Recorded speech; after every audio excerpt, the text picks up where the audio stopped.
interactive session, and I hope that you end up getting a lot out of it. Sharing my screen now. And let's see, we're also going to do some polls today. And in the spirit of what was shared earlier about the capability matrix, kind of three of the main things that I think you'll see really apparent in our conversation today are emotional intelligence, change management, of course, and then consulting and business partnerships. Change management, of course, is a very holistic topic, so we're going to kind of touch on other capabilities, but yeah, and then you'll see that on a number of slides, I have a little QR code. I've got some free resources to continue your learning, so that I'll reference kind of throughout. There's a few videos, there's some, job aids, things like that. So really want to support this community and want to say thank you for the Tulsa board for having me here. My name is McLaughlin, and I am the founder, chief strategist at McLaughlin Method. And I live in Seattle, Washington, just for some context. It's really fun that we know now we can do all of this where we're on different coasts. Okay, just getting all the screens organized. Okay. So just a little bit about me. I won't make you don't have to read all of this, but I'm going to share the slide deck later. But I have spent a long time in facilitation and coaching roles, formerly as a director of training and enablement, but then moved into change management consulting from there. And now I have my own business. Trainings that I was involved in won 2 Horizon Awards. And I've done kind of the whole gambit of anything training and learning related in my career. So I would love to connect with you on LinkedIn. Feel free to do so. So just a little bit about kind of my business and why I have a business and don't work directly for a company anymore. I'm focused on building happier and healthier workplaces. And my goal is to do that even more holistically than I felt like I was able to do in some of my kind of direct learning roles. And working to create programs that are always focused on transformation for lasting culture change. And the wild card is that I use theater as one of my primary facilitation techniques. So don't be afraid, but we are going to do a little bit of things today just to kind of get in our bodies and experience something new. So what do I mean by theater? If we think about this image, there's 3 very distinct images, static images that people are creating, and each of them tells a story, right? And if we were able to see their face, we would also get more emotion out of those images. So the technique that I primarily use in theater is creating images. It's called image theater. And we use that a lot to think about emotions. So here's a little bit of what it looks like when you're doing a program with me. So like that upper right is maybe what things are going to look like a little bit today. So, I encourage you, if that makes you feel a little squirmy, like just shake it out. Like, don't be afraid. Like we're all so used to like being on Zoom in this very specific way. Like we're breaking the wall today, and like, feel free to move around and do different things, and I'll give you some prompts later. But getting on to our agenda for today. So of course, we're going to talk about, what is change management, right? Just as a kind of refresher and hopefully a fresh perspective on what change management means. I know that when I first stepped into my first change management role, it was a bit scary. I didn't really feel super confident that I had the skills to step into change management. But then once I started to dig into it, I realized that I had way more transferable skills from my learning background into change management. So my hope is that you walk away with some of that same feeling, that you have more skills than maybe you thought you did that would be applicable. We'll talk specifically about the role of a change manager, whether that's specifically taking on a position that is a change management role, but also it applies to if you're the change manager of a specific project or initiative. We'll talk about the skills needed. And then even if you're not the head of change management on an initiative, we'll talk about your role in L&D as a part of change, because many of you may just be filling in a particular role within change management. And then Most importantly, I always like to help people know how to leverage existing data and intel you already have to improve the efforts that you're doing. So that way you don't feel like you have to completely learn something new or invent tons more data. There's a lot that you already have available to you. Okay, so we're gonna create our first image. I encourage you to like move around. I know you're there. I can see your videos, even if I can't see your videos. I encourage you to come onto video. It's not gonna be scary, I promise. And if you're worried about what this is gonna look like in the recording, like I'm pretty sure that the way the recording comes out is that it's just me. So just for some clarification, whenever I've seen a recording of a presentation I've done, it's just me on video and then the presentation itself. So don't be afraid. So when we create an image, it's all about conveying an emotion or a feeling or our actual kind of state of being in a larger than life way. So that way we can communicate more than just saying that feels scary or I feel icky or whatever those words are, because talking about emotions can feel icky, scary, confusing, like you don't have the right words, right? But if you look at this image of me on screen, you can see like there are probably some words that come to mind when you see this image. And I bet many of us would have different words that we would use to describe that image. And all of those could be true. But the goal here is really to empathize with each other, build a sense of emotional intelligence of kind of recognizing some of those emotions, both in ourselves and in each other. So you guys ready to play a little bit? Yeah, maybe. I believe in you. It'll be okay. So just to get your bodies warm, I encourage you to like raise your arms up in the air. Don't be afraid. We never do that on Zoom, right? Super weird. Yep, cool. Get super close to your camera if you can, right? Just don't be afraid. Yep, cool. And then, get really far away from your camera. I happen to be standing, so I can get pretty far away, right? So these are things we don't normally do on Zoom, but that's one of the fun things you can kind of play with to convey a different emotion. So your prompt is creating an image that is larger than life of how you feel about taking on change management roles. Now, there are no right answers. There are no wrong answers. This is about your personal experience. So I'm going to give a 3, 2, 1 action, and we're all going to create something at the same time. All right. Ready? Okay. So create a larger than life image of how you feel about taking on change management roles. 3, 2, 1, action.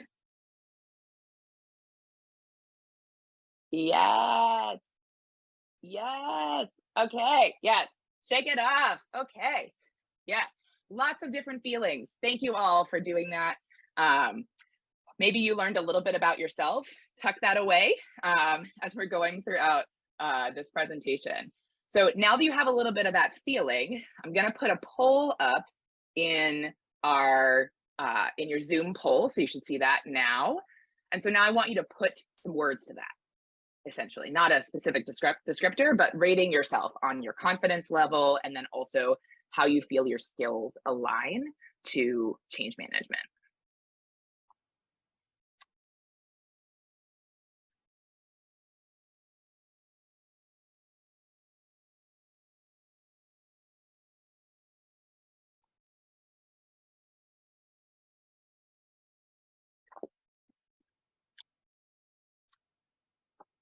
I believe you can even do the poll if you're on your phone. So just a couple more participants that we're looking for.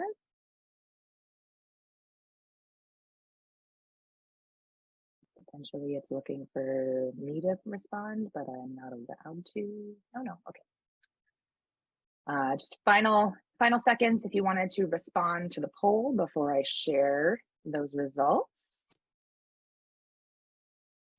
All right, let's do it. Okay, so pretty spread out in terms of confidence, right? Or a feeling of readiness. And, I'm really glad to see that many of you see that some of your skills already have some alignment.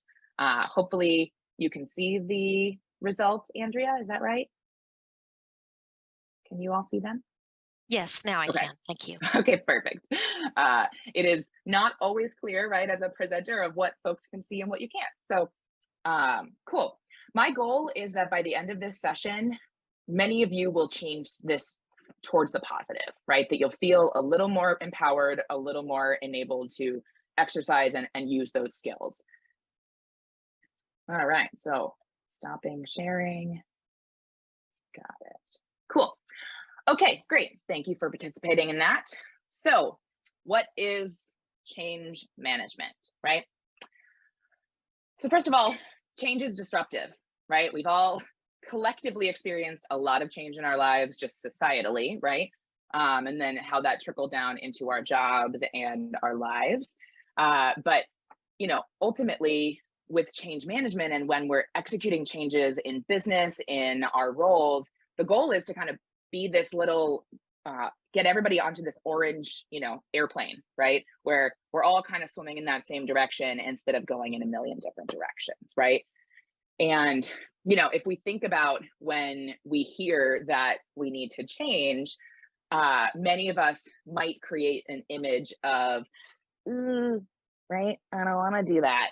Or some of us might be like, yes, change, tired of the old way, right? So I want you to answer in the chat, please, how you would define change management.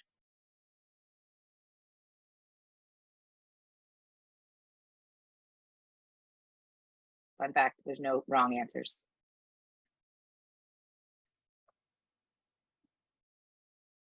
We will, Mary, thank you. Cool, thank you, Andrea. Coordinating and guiding the process of organizational change. Scott said changing behavior or processes. Robin, I think of it as a formal process or program or set of tools, but I'm not sure that's it. Thank you for your honesty. Dr. Fatima, creating a better, more effective way to manage. Ooh, I think this is Bruce as opposed to Bingram, but it's kind of a fun nickname. The art of making any change successful. Any other contributions? Accepting and embracing change, leading change.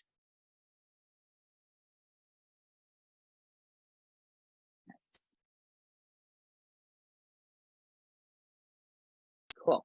Alrighty. So when we're talking about change management and not quote unquote just training, we're going to be focusing on, okay, so why are we making changes? Who needs to change? What and how is it changing? And, along with that comes a need for integrated change messaging in all training and communications. We're going to get into more of what change messaging means. But if you're already starting to see some tiny little connections here to things that you do when you are designing training, that's not unintentional, right? Like we are concerned with many of these things, and we may not put them into these words, but this is really kind of the core of what we need to first start thinking about when we think about change management. The other way to think about change management is that with every change, there is going to be a dip in performance, and that impact kind of category could also be listed as performance on that kind of up and down axis. So with any change, like I said, there's a dip in performance, there's an impact. And the goal with managing change is that we've reduced the kind of how far down we go in that impact and the amount of time that it's going to take to get to a place of integrating those changes into everyday life. So this is an important message when you engage with business leaders about like what is the role of change management. But we are going to be talking about how we can start to actually accelerate that. I saw in the chat, yes, we will be sending along the slides afterwards. And then when you see the little QR code in the corner, at some point scan that, because I'm going to provide some job aids to help to carry some of these things forward. So the role of a change manager for a project or initiative. Again, I'd like to encourage you to answer in the chat. What do you think the role is of a change manager for a project or initiative? Now that's different than defining what change management is. What's the role? What do you do?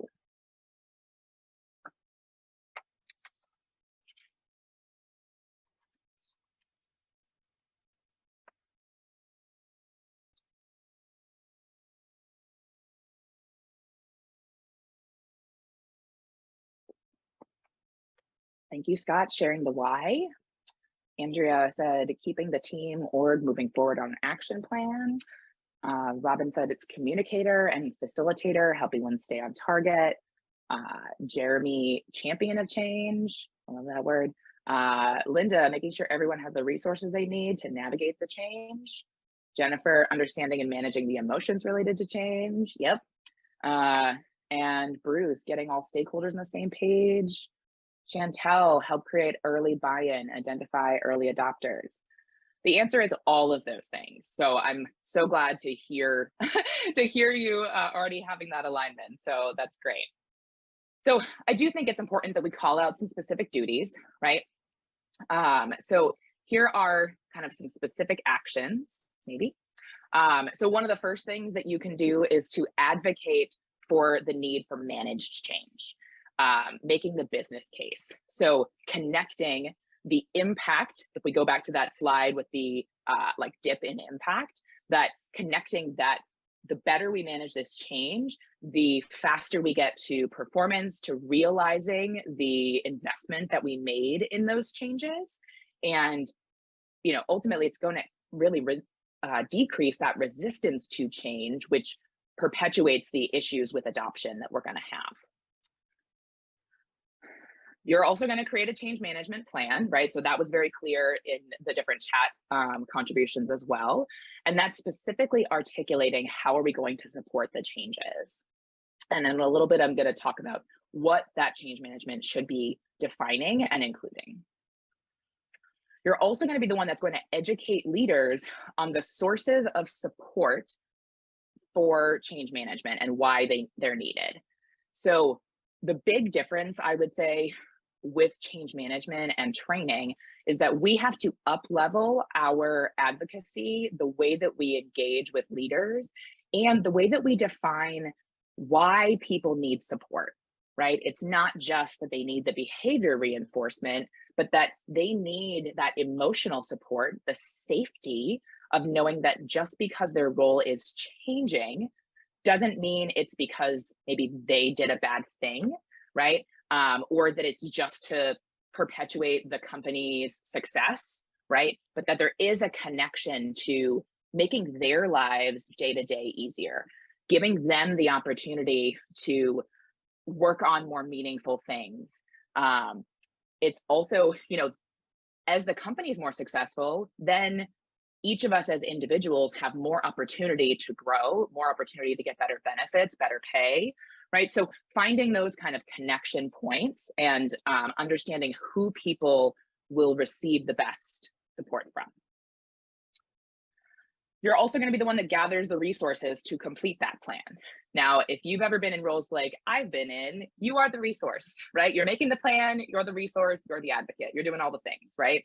But if we have you know, the ability to gather other resources, whether that's other folks on our team, whether that's subject matter experts, those should always be on your change management team. Maybe you're able to bring in interns or hire some contractors or whatever that might be. Also part of resources would be creating and educating change champions on how to be kind of a peer advocate for people who are making changes. And then, of course, like we said in the chat, you're going to be managing that change, managing the plan, the quality, ensuring alignment, and then continuing to make sure that all the activities are executed, including that leadership reinforcement, including the champion coaching and alignment. I should clarify that feel free to ask questions in the chat to clarify something I might have said. You're also welcome to drop in any scenarios or things like that that we can dig into in more detail in the Q&A portion. My goal is to be done with the content by 11-ish, so we have about 15 minutes to kind of dig deeper into things. So, okay, so if you start to just like Google change management, right, you're going to discover that there are, oh, I was going to be really pretty in my animations. I forgot. But like there's a million change management frameworks and it can get really overwhelming. And I want to encourage you, and maybe you've even done some of this education too in instructional design, right? There are a ton of instructional design frameworks, and everyone thinks that these different things are right, or the way to manage change. And I'm really model agnostic because the more that I dive into any of these models, even just reading them at their basics, like you're not doing extensive research, you can see that there's value and little nuggets that you can take from the different models that might help you either in that advocating for change, they might help you as you're crafting your change plan, as you're crafting the post-change support, etc. And I will make sure that with this slide deck that there is a link out to where I got all these screenshots from. There was a really amazing article that had all 10 of these different frameworks on one article, so you can see and then dig into the different ones. The big challenge with some of these frameworks is that many of them focus on this left side. What is the business impact? And thinking about it from that like executive business leader mindset. And not enough of them actually focus on the individual change perspective. And I believe that is the way that especially us as training professionals can make the biggest difference in that change, right? Because it's people who have to change. People change, so the organization changes, right? So these are two frameworks that I really love. The Kubler-Ross model is the one that I've trained on for a number of years. And this one on the left, the 3 levels of resistance, was like, when it was in that article with 10 things when I was trying to come up with examples of different frameworks. And it is a newer one to me, and I really love it because it's very basic and all accurate in terms of what's going on. So, but the Kubler-Ross model, I think, takes it a step further, right? As soon as we hear that there's a change, we have that sense of shock and almost immediate resistance, right? That is our natural response psychologically, neurologically, even physically to change, right? It is huge resistance as our gut response. And the goal is that through all of our change initiatives, that we help people move along this emotional curve faster, because that supports their productivity and their performance and their adoption of the changes. Now, I know I'm running a little short on time right now based on my personal timing expectations. So you'll see I've got little theater masks in the corner, but these are different ways that we could start to experiment with those images, right? How would we start to recognize when somebody is in a sense of shock, right? They might be, right? Or, right, there might be big shock images they might create. A sense of denial could even be created by an image like this, right? Nope, not gonna do it. Not gonna do it. Right? And then, because it's important that we and leaders start to learn how to identify where people are at on this change cycle, because that's where we get better at coaching. That's where we get better at creating and fast tracking that individual alignment and that individual adoption of changes.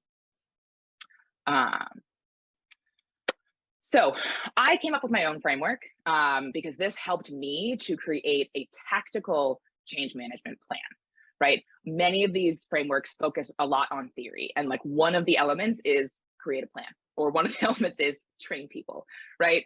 And so this slide is going to come up a few more times. So if you're trying to write it all down, don't worry, it's coming back like 3 or 4 more times. But I'll go through each item real fast. So we need to have integrated and impactful change messaging. So what language are you using to describe that why and create the buy-in? And I say integrated because it should be present throughout every session, every communication, the way your leaders coach, the messaging that change champions use, the messaging that executives use when they're announcing a change or advocating for a change. Because we all know the power of repetition, right? And so use that when it comes to things like buy-in. We have to identify comprehensive audiences. I don't think that is a shocker to anybody in this call. We have to have a training plan. And that training plan should include all these things in the middle, right? We have to consider our training approach, what activities we're going to use. That should all be informed by the audiences and their needs, right? And of course, like the substance of what is changing. Incorporating delivery best practices, right? When encountering change management, we are going to be continually pushed to limit the amount of training, right? We're all going to be continually pushed to make it be presentation focused, remove role plays, right? So we need to focus on those delivery best practices. One of the big places that I see learning professionals struggle is when thinking about development. And especially when it comes to change management initiatives, Mary and I were talking before about how like when it's a systems change management project, things are constantly being built while you are building your training. And so you need to get used to building training in an iterative way, right? Start with that, 10,000, 30,000 foot view, then go down to the next piece, then go down to the next piece, because it won't be until you get really close that you can have people playing in a system. And we can't wait until the system is ready to do all these activities, right? Communication plan and strategies, who's communicating, when is the communication happening, what's included. We talked briefly about that system of support, who are all those advocates needed.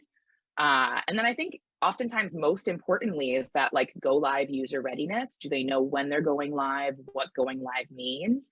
And then that enablement afterwards. How are you providing that continued retention related training, adoption, coaching, etc. So take a deep breath, because I know that was a lot. I know I need to take a deep breath. So now let's get down to the skills, right? Like, so how do we do this? And I hope that as you've been kind of seeing this, our goal is that we're kind of triangulating on what this really means and what it looks like, and how do we take our skills and apply them. So I'm going to bring back up that little model for a second. And, I'm interested to hear in the chat if there are any specific skills that you can already identify that would be needed to craft and kind of deliver any of these elements of the kind of tactical framework.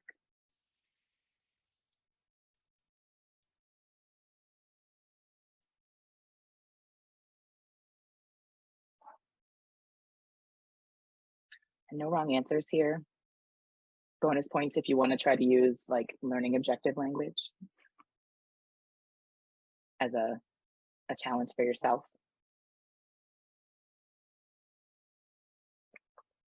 And it doesn't have to be exhaustive. You could even just drop in one or two skill ideas.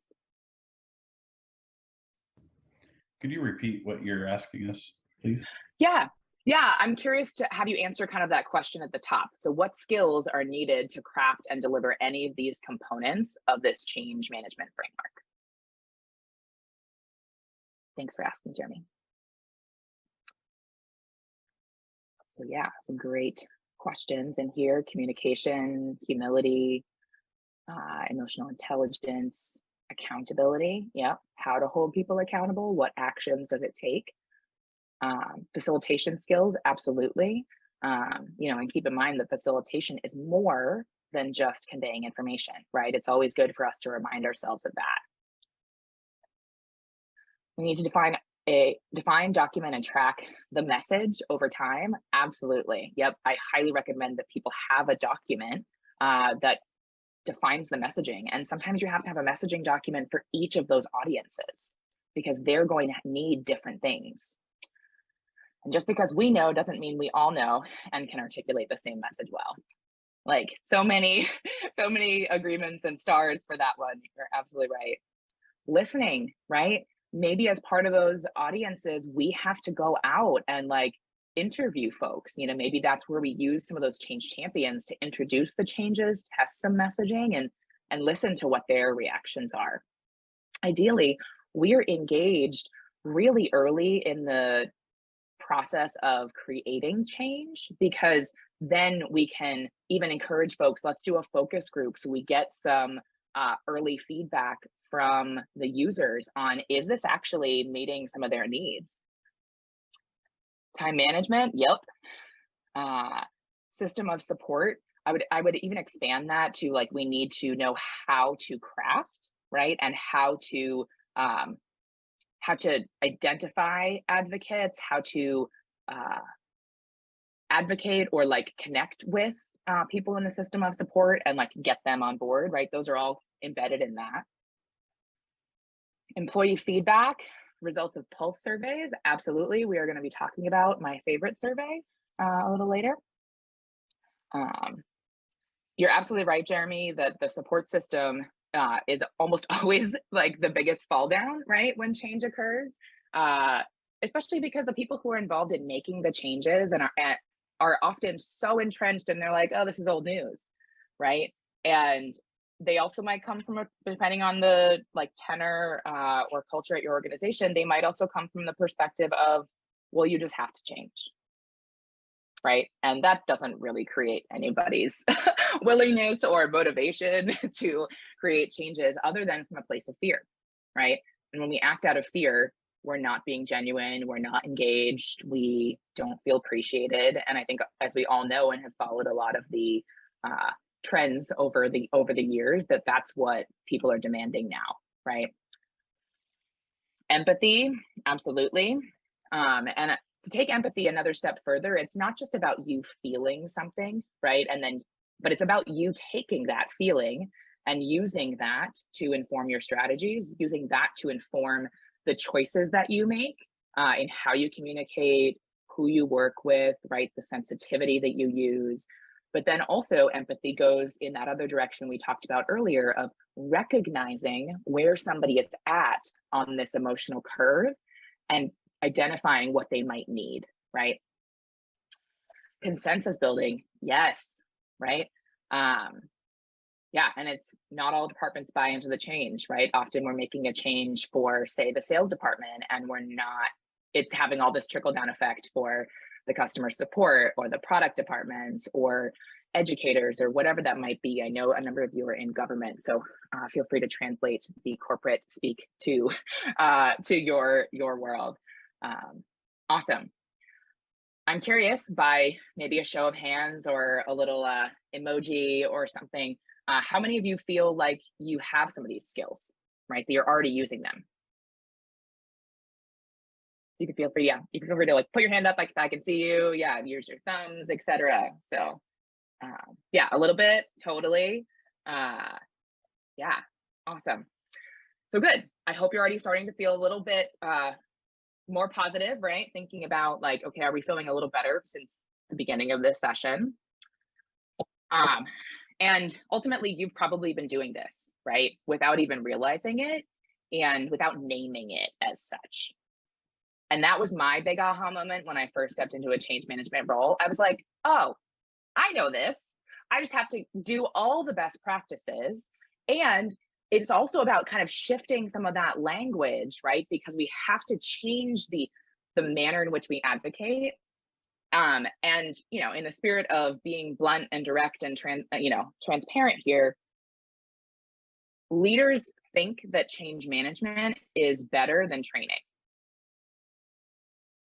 Like, it is more in their like sphere of knowledge that like change management may not be optional, but training is, right? I think we may have all experienced that in some role with this like feeling that training is optional, and none of us agree with that, right? Or we wouldn't be in the professions we're in. But leaning more on this notion of change management can help support you in meeting your role goals and in helping to be that advocate for people feeling prepared, right, to do their work. And then, like I've described before, you don't need an entirely new skill set or to learn all these complicated frameworks to do change management. So I just like to put that out there. And I'm going to give you an example of, this is an example of an instructional design framework. And I know, for transparency's sake, I was not formally educated in instructional design. I built my career through ATD events and ATD trainings and a variety of other sources, and being scrappy and doing a ton of online research from reputable sources. So I am not an expert in instructional design frameworks, but I know that, I've had success in all of these things, even if I couldn't tell you before I was creating this presentation, that it was Robert Gagné who had this particular framework, right? So now, if you are even remotely familiar with this framework or have just kind of observed it on screen, let's change that to the 9 events of change. So gaining the student's attention, that's all about buy-in, right? Buy-in, motivation, interest, willingness to show up, right? Instead of just informing them of objectives, because sometimes we can speak in learning speak around objectives and it may not, or business objectives, and it may not connect to them. So what's the why for them? What's the goal for them after they engage in these change?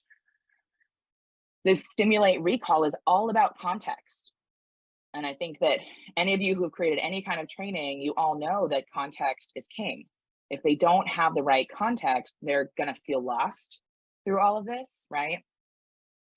And then we've got some typical like learning modalities, looking at coaching, practical application. All of those things are absolutely embedded in change management. And I would even leave, steps 8 and 9 just as they are, because step 8, assessing performance, that's looking at data that would inform whether people are adopting. That's having conversations with leaders and hearing where the resistance points are. And then also enhancing that retention. So do you need to create new job aids? Do you need to have those refresher trainings? Do leaders need to have one-on-one coaching sessions? Those are probably all things you might already be doing, but they're super essential when it comes to change management.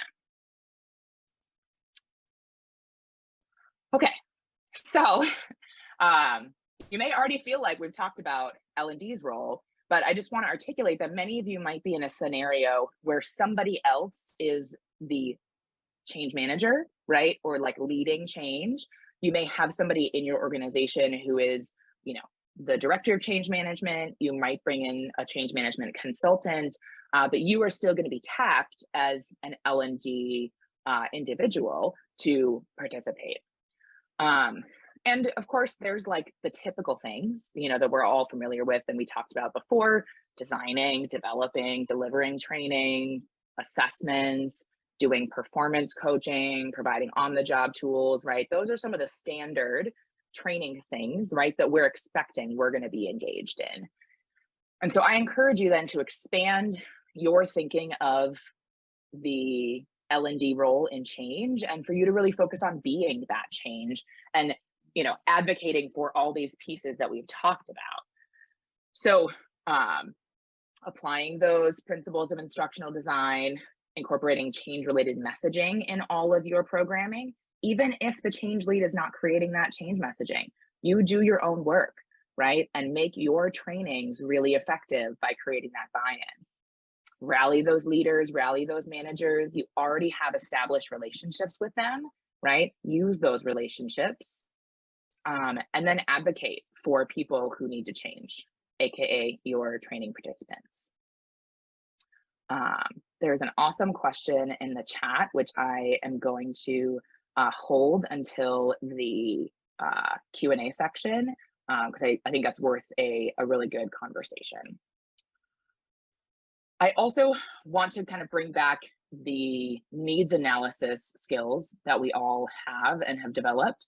And I put needs analysis plus, because this is where you can start to incorporate some things that are not just traditional learning needs analysis.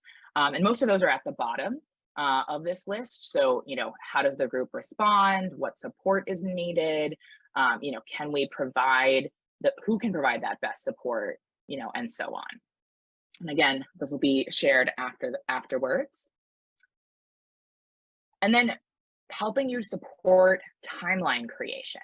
So again, going back to that example I gave of how a lot of leaders or the people making the change are going to try to fast track your timeline. And ideally, people need at least 4 to 6 weeks to absorb some kind of change, frequently more, depending on how major the change is. And I advocate that like the super early messaging is not exactly what is happening. You're going to click here, you're going to click here. That's not what they need at that point. They need to know when it's changing, what is changing, right? We're implementing a new system, and then why, right? Because the goal is that we're not trying to just get it done in a hurry. So, you know, be that advocate when things are moving too fast. Where do we need to speed up? Maybe we're lingering too far on something. And then adding the kind of different messaging and everything too. These are some other ways to think about, you know, kind of the theories essentially behind change management. You know, that with that change messaging, we're talking about their attitudes, what motivates them to change.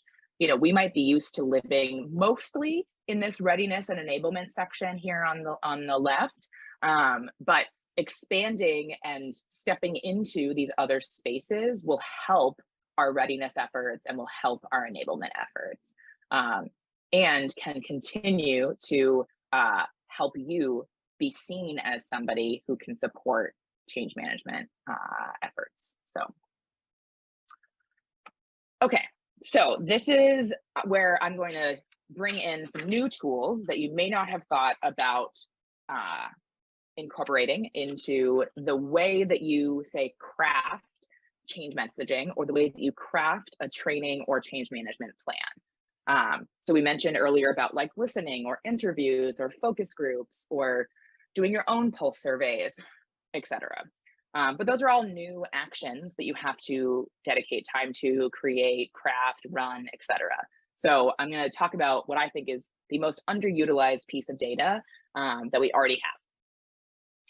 So before we do that, I'm just really curious, is there any, share in the chat, is there a big change that your organization is facing?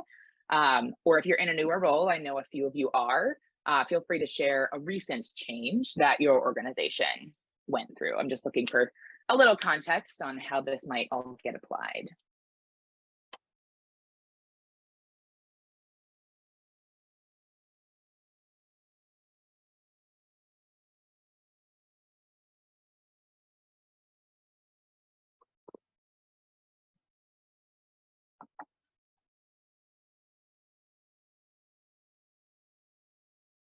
Yeah, systems, order entry systems. Ooh, acquisition. Yep, lots of change. Moving to a new location, absolutely right. These are not necessarily like job change, like day to day. I'm doing a new job, right? It can just be those emotional, physical changes. New learning management system, 2 separate systems that are company-wide usage. Awesome. That's a lot. New president. Yeah. Different business expectations. That's, again, a kind of cultural change, right? Where maybe they don't need a systems training or a walkthrough, right? But that's really going to be more on that coaching side and, you know, support. Improving systems, shifting from in-person to virtual to hybrid. Yeah, absolutely. A lot of like expectation setting, I think, also in a lot of these areas, right? Cool.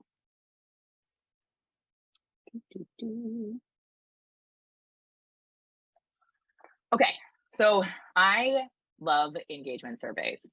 And I will share that it was not until I had moved into a director of training and development role that I finally saw the inside of an engagement survey.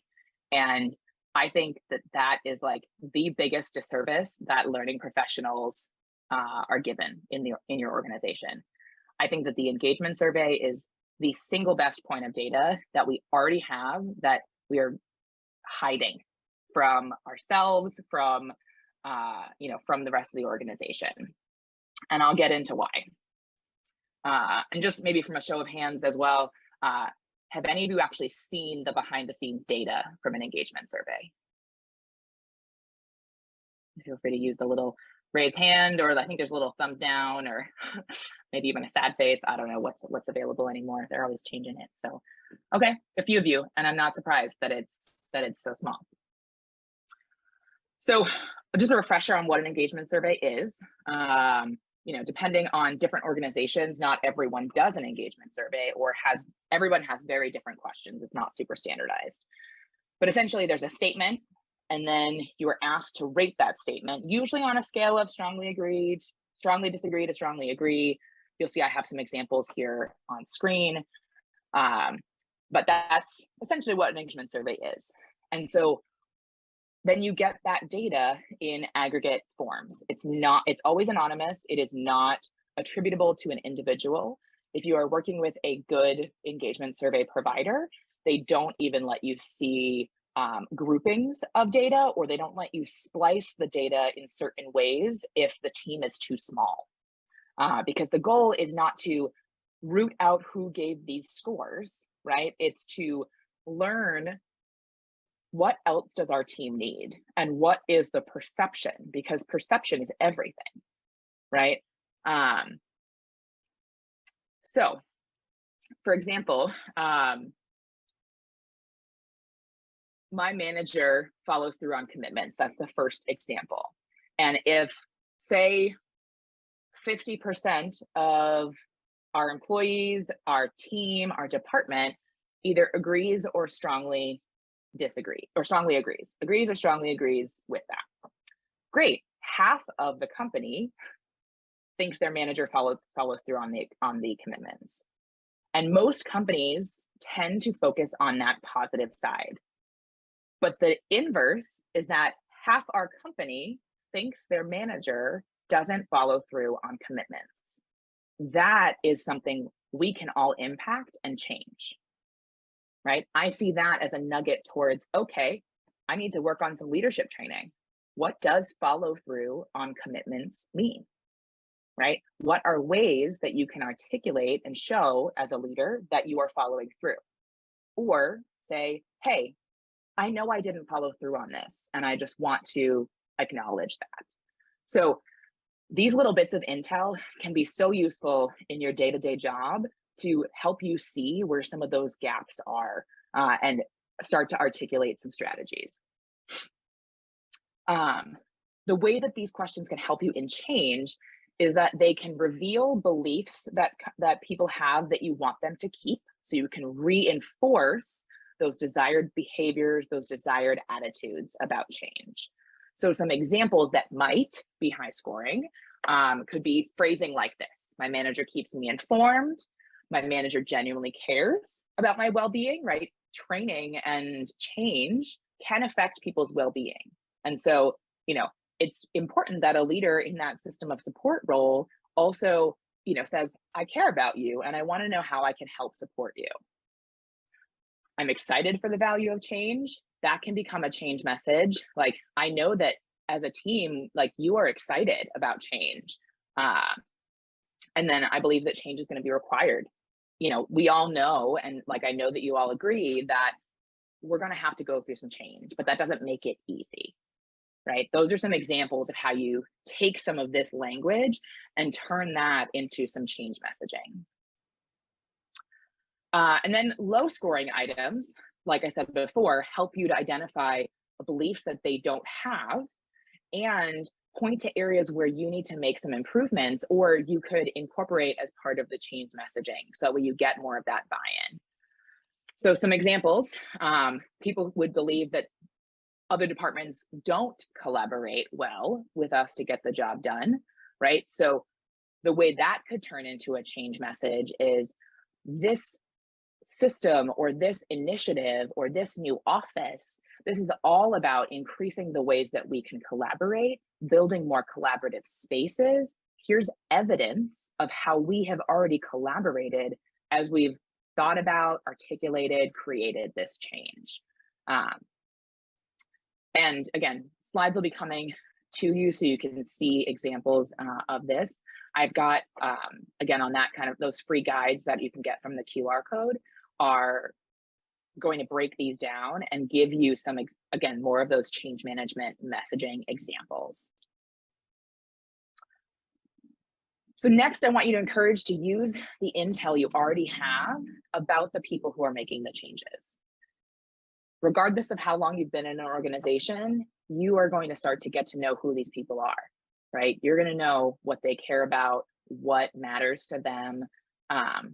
And we all know that it can be overwhelming to, take on things. And it's easy for us to underplay our own skills and our own impact. And I think this is going to be a really good teaser into that question that Andrew asked, and a good discussion here. But keep in mind that a lot of things about who these people are, what they already know, and that will support you as you create thoughtful plans, as you help to advocate for what they need in order to support change. Cool. So we've now kind of reached the end of the content. So we've talked about what is change management. We've talked about the role of a change manager, the skills that are needed to manage change, L&D's role in change, and the existing data and intel that you can start to leverage.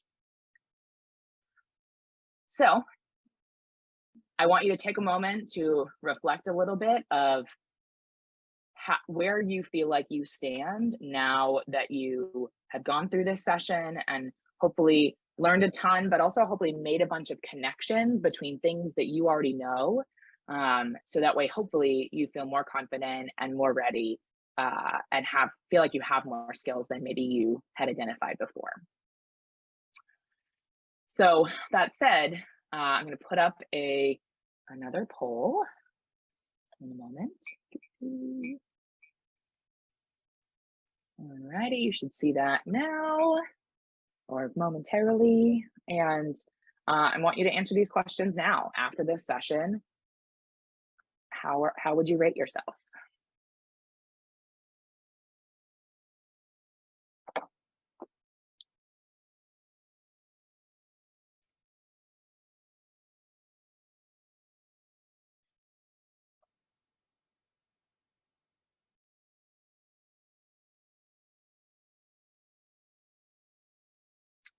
For those of you who have already answered while you're waiting, I want you to take a moment, maybe write down even on a piece of paper in front of you, and then also share in chat. What is one action that you can commit to in the next week to improve your answers to these questions, right? So to improve your confidence, your readiness, or your skills. Again, actually physically writing things down is shown to actually boost retention, if you did not already know that. So I encourage you to write it down in a place that is not just the chat, maybe even physically in a notebook, on a sticky note. And I'm going to go ahead and share those poll results as well. Maybe.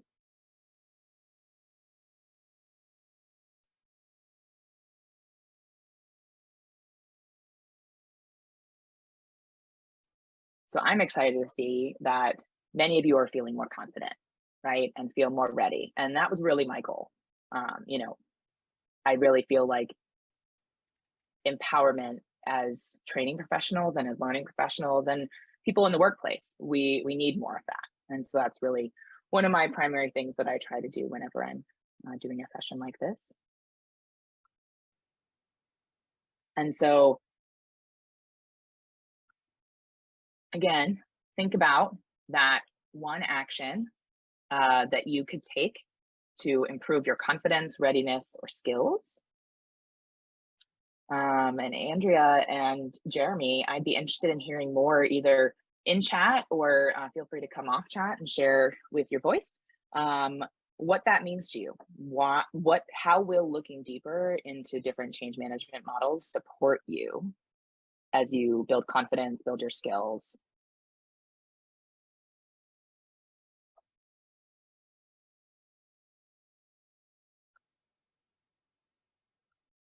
Yeah, and reflecting on how I can be a better advocate for change participants. I love that. And I would encourage you as part of that reflection to write things down, right? Define some actions or some language that you could try to articulate. Chantel, do better at leveraging existing relationships. Yes. So, Chantel, I would encourage you to even further define what does do better mean? Is that Are you going to reach out to some existing relationships just to kind of keep them warm? Are you going to create a list for yourself of who you want to leverage? What does it mean for you to leverage those existing relationships?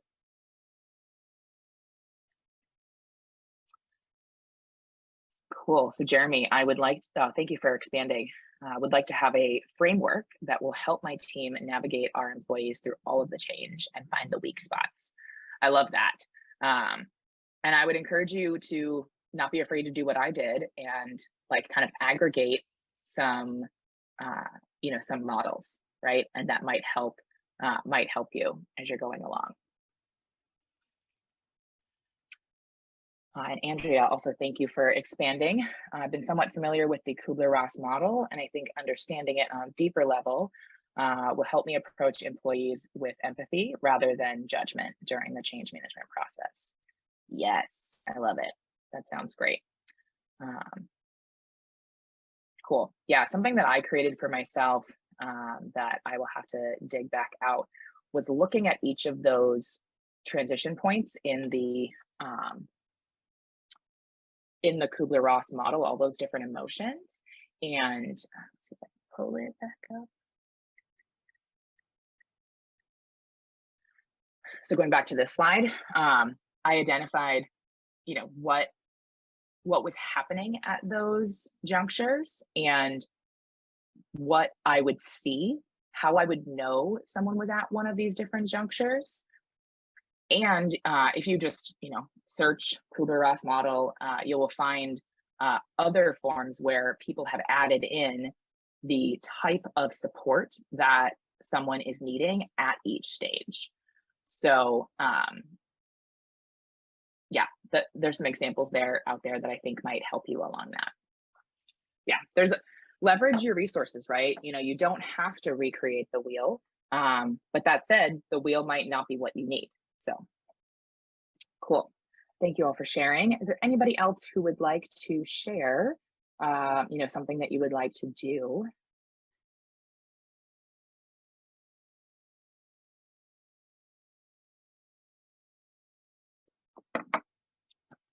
Cool. Well, thank you for all of you have shared. Great stuff. And if you couldn't figure out by how I was responding that I'm always a coach and always gonna encourage us to take something a little bit deeper. When I learned how to write effective learning objectives, I found that really helped me to focus on what actions I could take, what actions I was expecting somebody else to observe. So feel free to apply what you know about crafting good learning objectives towards your goal setting and your commitments. So I also like to encourage all learning professionals to get more engaged in the budgeting process.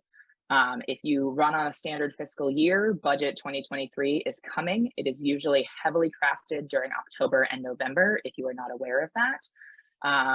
Find out who is responsible for your budget for your department, because you can be an advocate here for, do you have the resources to support this level of holistic change? Does your team directly or the company as a whole need better manager training? That's probably the answer to that is yes. Do you have enough resources, funding to do not only events for change management, but to ensure that things can contribute toward systemic change? Andrea, I love that you're supervisor and you have been working on the budget all week. It's not fun, but this is a great time to practice those advocacy skills. And then, keep in mind that you don't have to be only requesting headcount. You can be requesting to bring in an expert, to help you on a short-term basis to help boost the organization, craft that change management plan, coach leaders, right? That's often sometimes more affordable or accessible than hiring a new headcount. So just keep that in mind, that there's nothing wrong with asking for more of those experts and I would advocate that you bring on an expert that is going to be your partner rather than someone who's going to step on your toes, right? I think we've all experienced that if you worked with an outside consultant, that sometimes you get in that latter bucket and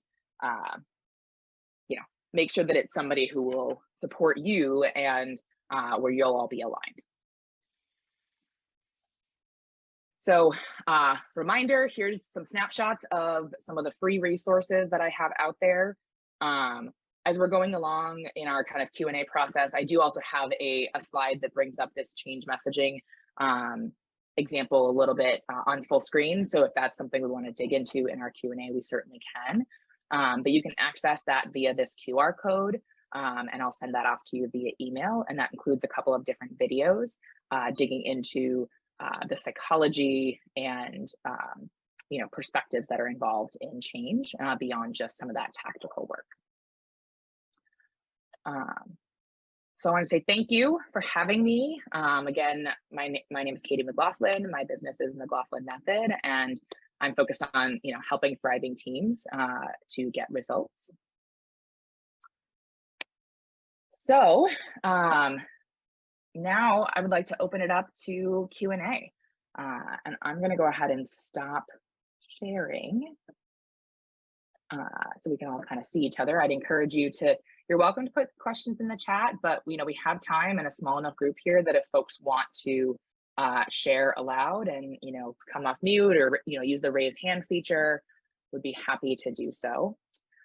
I'm going to scroll back up to, I think it was Andrew's question, if I can find it.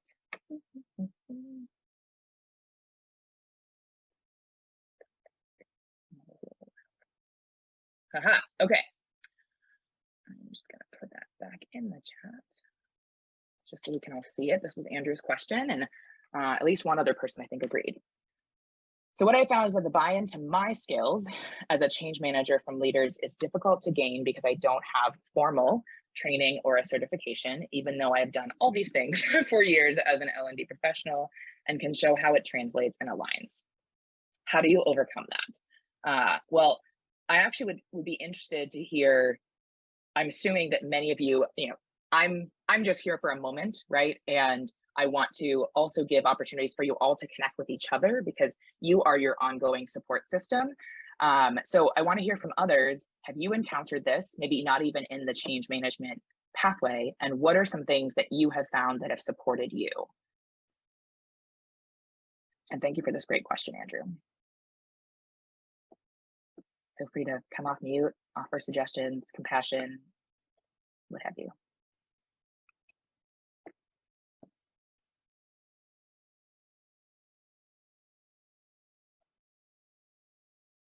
Don't be shy. So I guess a little context with that is, and fantastic presentation, thank you. Thank you, you're welcome. It aligns that I'm not crazy in that what we do as L&D professionals is change management. I think it's a perspective issue of we get put in the training box, like, oh, it's just training, or it's like, but we're trying to change something and you have to train people to do that and then implement it because you want to see something done differently. So the process that we use to train is change management. But I guess that's kind of what I'm asking is how do you get to buy into your skills?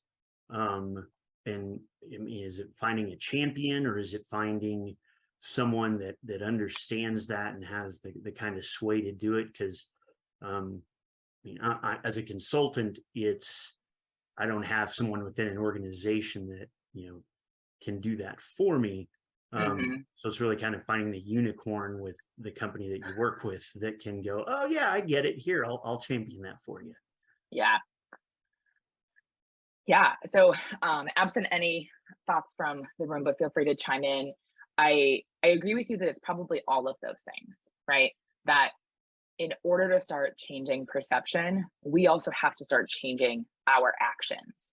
And I found that some of the most helpful things for people to even just kind of understand what is training, right? That it's more than just I get in a room with a PowerPoint or I convey content, right? That, I found that the more I got connected in the business, the more people trusted that I knew what they were talking about, right? I think more of us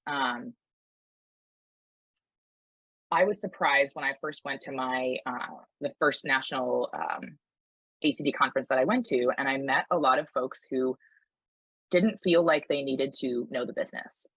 And that was really surprising to me, because I think that is your biggest tool for not only building better training, but also for being credible in your organization. Many of the like big walls that can come between us and the other members of the business is them feeling like we're out of touch, right? That we don't know what their needs are or who they are or what have you. So whether that means, so first of all, whenever there's a company announcement, whenever there is a company all hands, like pay close attention, start to practice these things, identifying where there's going to be change challenges, where there's a learning opportunity, and starting to advocate for some of those incremental ongoing changes can be a huge like uplift for your profile, essentially, right? This is a big perception game that you're alluding to, Andrew. And I would say that it does require champions. I remember at one of the organizations that I was at, that I was in a meeting and I was trying to advocate for not only change, but because I have a systems and kind of strategic mindset too, you know, I was also calling out flaws in their perspective and their approach to a solution. And I definitely had someone call me out as, oh, you're just training. Okay. So, you know, there are some people who it's going to take more of that time to change their perception. And we have to do the hard work to engage with them, connect with them, provide them value, right? Be that source, be that resource for them. So there's no quick fix, unfortunately, for changing that perception, but it is about taking that consistent action, carving out time to attend team meetings, carving out time to get a virtual coffee or a physical coffee with different folks. Jennifer shared, you know, I transitioned from an industry role to training, and it has helped me greatly in L&D, absolutely. You know, connecting with those still in the roles because you know the business and have gained a lot of trust. You know, even if you haven't done that same transition, I would encourage you to, even in the trainings you're doing, say you're somebody who does onboarding or kind of introductory training, make connections with each of those individuals. Those entry-level folks, those new folks to the business, they could be very quick advocates for you on their team, and you could continue to build those relationships. Sometimes it's easier to build a new relationship than it is to shift an existing one. So start with something that's incremental and easy where you can, and then continue to build up to those hard things. I'm sorry, Andrew, that there is no magic fairy dust about you know, changing that perception. Something that you could also consider, I'm just spitballing, I know that one of my superpowers is kind of ideation, so I'll often just still be thinking about a problem as things go along. But, you know, as you're sitting in a team meeting, as you are having some of these one-on-ones with managers, you know, you could ask, you know, hey, I loved how you could say, you know, hey, I thought it was so good that you were conveying X message or reinforcing this message at your, you know, at your team meeting. You know, I'd love to offer an idea that I had based off of, you know, what you shared or how your team seemed to react. You know, would that be okay with you? Always good to ask before giving feedback. And then if they say yes, you could say, hey, I think it would be even stronger if you reminded them how this connects to the thing we shared last month, or how this connects to their day-to-day. Starting to be that like tiny advocate and using little bits of change messaging in your day-to-day can help people to see that value that you provide. Linda, I saw that you came off of mute. Do you have a question or a conversation topic for us? Well, I did put in there that I'm a big fan of John Cotter's 8 steps for change management.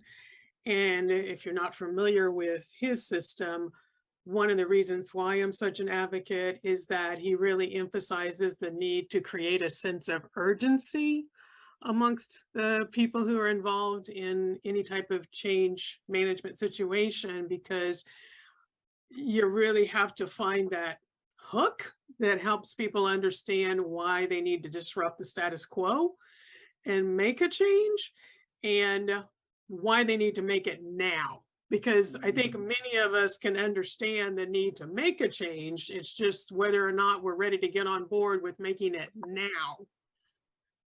So really looking at ways in which you communicate that in the context of what you do, and also an emphasis on small wins along the way, and the focus on early wins, because too often people don't understand the need for folks to constantly have what's in it for me answered as they go along any type of change management process.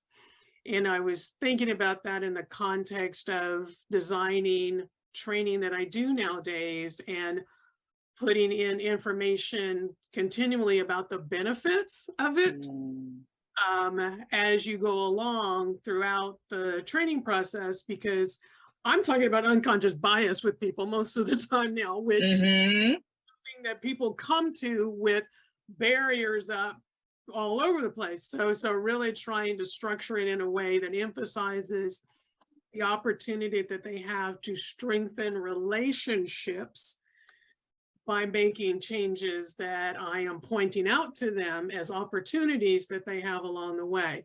So I really think that the Cotter model really helps in the context of structuring all of my training in a way that emphasizes some of those points of understanding with regard to change management.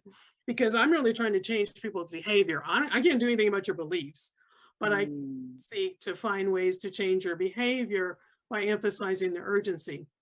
And I'll just end with one last thought, and that is, I incorporated into my information about inclusive language, emphasizing that Apple and Google and some of these other major companies that are in the business of communicating and technology as resources that came out and said, this is urgent. We need to make these changes right now in the context of our global business.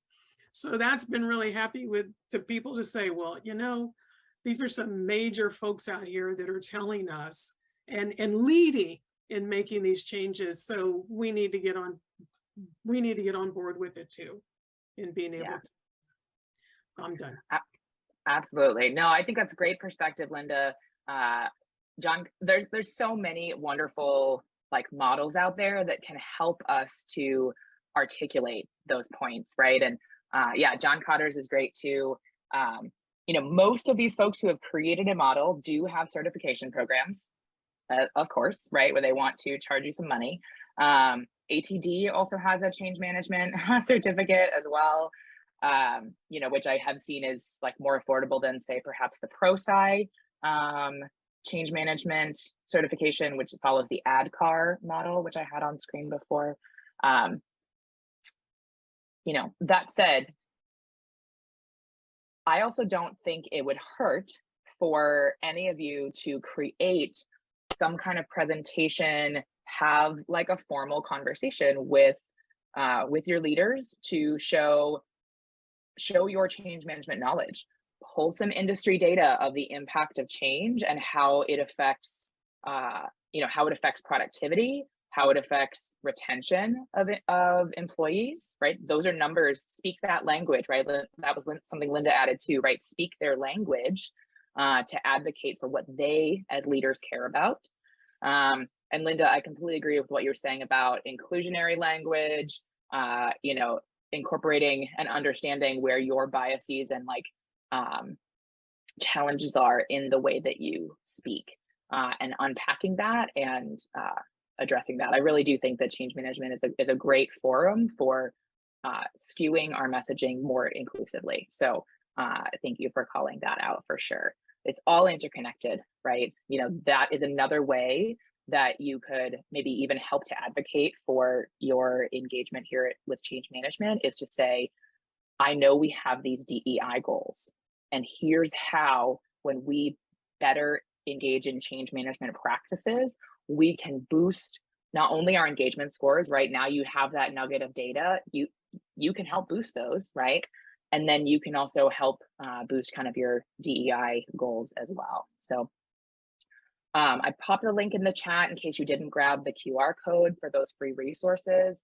Please connect with me on LinkedIn. I'm happy to continue this conversation. And again, thank you so much for having me here today. Well, thank you, Katie. It is right at 1:15, so we are right on time. And Sunny, if you want to go ahead and end our recording with an official thank you from us to Katie for today's session. Glad you all could join us. We are happy to stay here for another 15 minutes if you have other topics or opportunities that you want to engage with Katie on. But otherwise, we tell you to welcome and happy you joined us today. And we'll have information about next October session out soon, because it's going to be on doing evaluations and really improving the quality of your evaluations that you're doing of your training, because we're going to have Ken Phillips back with us. And we know that whenever we have Ken Phillips with us, that we're all going to walk away with great insights to improve our training programs. So thank you all. Have a wonderful weekend, and I hope we see you soon.